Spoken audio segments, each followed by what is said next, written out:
an update about our response to the events of the last several days. Let me begin by stepping back for a moment. The relationship between the United States and Egypt goes back decades.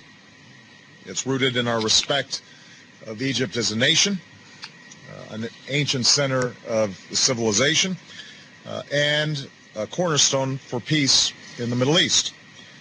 It's also rooted in our ties to the Egyptian people, forged through a long-standing partnership. Just over 2 years ago, America was inspired by the Egyptian people's desire for change, as millions of Egyptians took to the streets to defend their dignity and demand a government that was responsive to their aspirations for political freedom and economic opportunity. And we said at the time that change would not come quickly or easily, but we did align ourselves with a set of principles: nonviolence, a respect for universal rights, and a process for political and economic reform. In doing so, we were guided by values, but also by interests, because we believe nations are more stable and more successful when they're guided by those principles as well. And that's why we're so concerned by recent events. We appreciate the complexity of the situation. While Mohamed Morsi was elected president in a democratic election, his government was not inclusive and did not respect the views of all Egyptians. We know that many Egyptians, millions of Egyptians, perhaps even a majority of Egyptians, were calling for a change in course.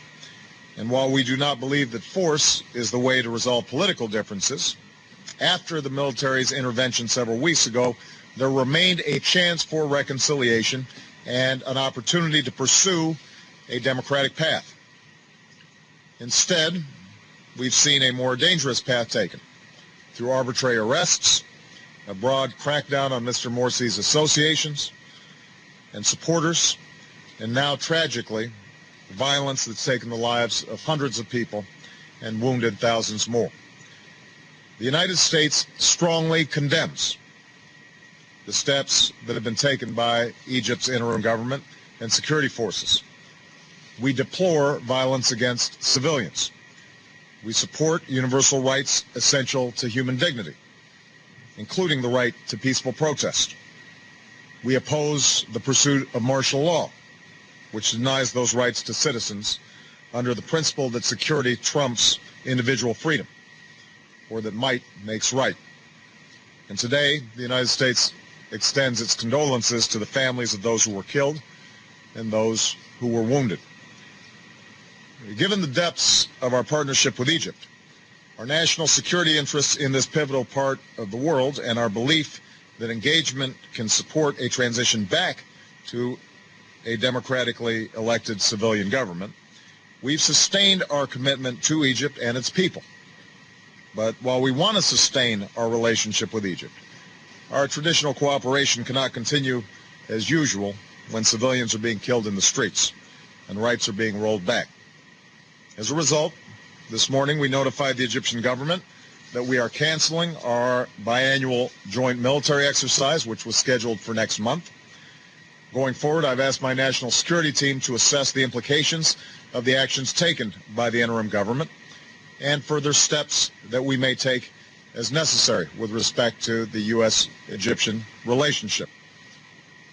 Let me say that the Egyptian people deserve better than what we've seen over the last several days. And to the Egyptian people, let me say the cycle of violence and escalation needs to stop. We call on the Egyptian authorities to respect the universal rights of the people. We call on those who are protesting to do so peacefully and condemn the attacks that we've seen by protesters, including on churches. We believe that the state of emergency should be lifted, that a process of national reconciliation should begin, that all parties need to have a voice in Egypt's future, that the rights of women and religious minorities should be respected, and that commitments must be kept to pursue transparent reforms of the Constitution and democratic elections of a parliament and a president. And pursuing that path will help Egypt meet the democratic aspirations of its people while attracting the investment tourism and international support that can help it deliver opportunities to its citizens.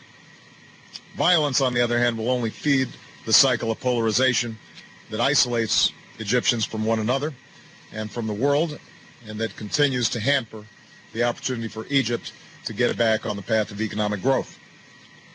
Now, let me make one final point. America cannot determine the future of Egypt. That's a task for the Egyptian people. We don't take sides with any particular party or political figure. I know it's tempting inside of Egypt to blame the United States or the West or some other outside actor for what's gone wrong. We've been blamed by supporters of Morsi. We've been blamed by the other side as if we are supporters of Morsi. That kind of approach will do nothing to help Egyptians achieve the future that they deserve. We want Egypt to succeed. We want a peaceful, democratic, prosperous Egypt. That's our interest. But to achieve that, the Egyptians are going to have to do the work.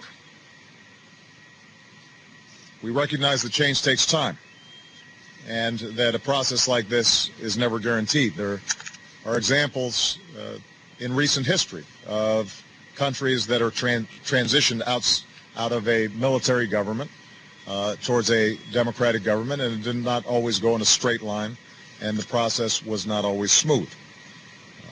There are going to be false starts. There will be difficult days. America's democratic journey took us through some mighty struggles to perfect our union. From Asia to the Americas, we know that democratic transitions are measured not in months or even years, but sometimes in generations. So in the spirit of mutual interest and mutual respect, I want to be clear that America wants to be a partner in the Egyptian people's pursuit of a better future, and we are guided by our national interest in this long-standing relationship. But our partnership must also advance the principles that we believe in, and that so many Egyptians have sacrificed for these last several years, no matter what party or faction they belong to. So America will work with all those in Egypt and around the world who support a future of stability that rests on a foundation of justice and peace and dignity. Thank you very much.